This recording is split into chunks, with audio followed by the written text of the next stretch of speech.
You're listening to the Main Street Deal, part of Main Street Media. I'm Jordan. It's Monday, July 27, 2026. Today, we're walking through one real listing on the market right now. The business is an off-premise catering company in Westchester County, New York, just north of the city. It has been serving Westchester and the greater tri-state area for more than 35 years. That is not a typo. 35 years is a long time for any food business to survive, and it tells you something before you read a single number. This is a company that has weathered recessions, a pandemic, and every food cost swing in between, and is still standing.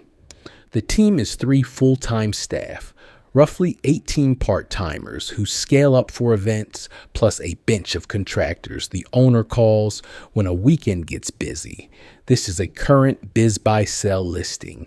Here are the numbers. The asking price is $550,000. Gross revenue is $1,170,000. Seller's discretionary earnings. The cash flow that lands in the owner's pocket is $214,000. The real estate is not included. It is a lease commissary kitchen at $4,700 a month. Triple net, so you carry taxes, insurance, and maintenance on top of that base rent. Let's price it. Asking price of $550,000 divided by seller's discretionary earnings of $214,000 gives you a multiple of 2.57 times. For a food service and catering business, buyers generally pay somewhere between 2 and 3 times SDE, so this listing sits right in the middle of the fairway. It is not a bargain, and it is not a stretch. It is priced like a broker who knows the market set it. Now, the financing, because that is where a lot of first-time buyers get surprised. Run this as a standard SBX 7A acquisition loan. 10% down is $55,000 of your own cash at the table. You finance the other $495,000 at 9.3% over 10 years. Your payment is about $6,350 a month.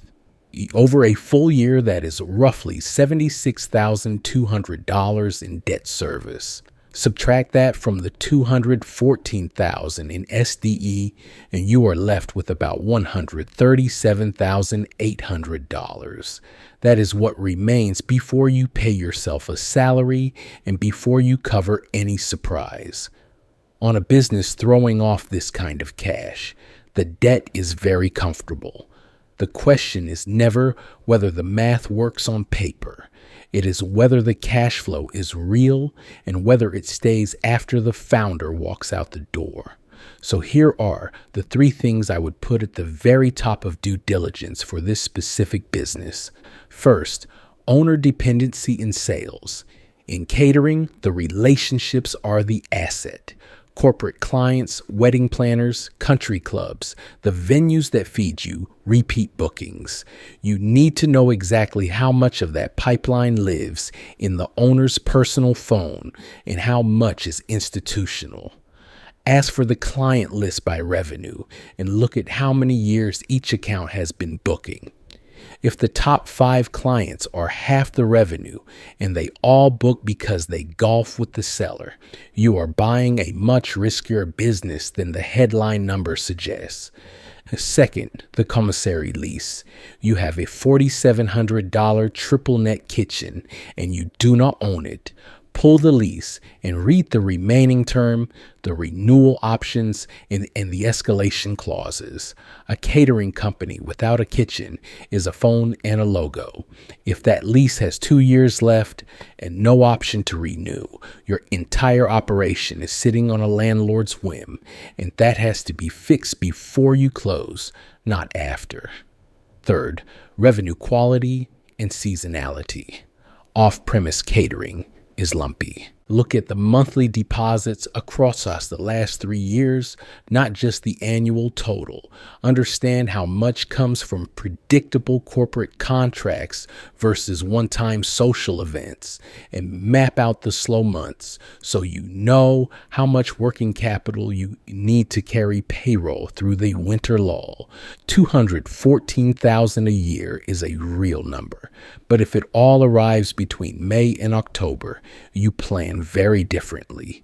Here is my verdict. This one is a pursue, but a conditional one. 35 years of survival, a clean 2.5 times multiple, and debt service that leaves real cash behind make this worth a serious look for a hands-on operator who is comfortable in the food business and can carry the client relationships forward. The single biggest reason for the call is durability.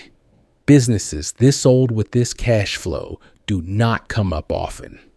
And the first question I would ask the broker before anything else, what is the remaining term and renewal option on that commissary lease? If the answer is short, the whole deal changes. That's it for Monday. Find all of Main Street Media's shows wherever you listen. Subscribe, leave a review, and I'll see you Thursday for an operator story.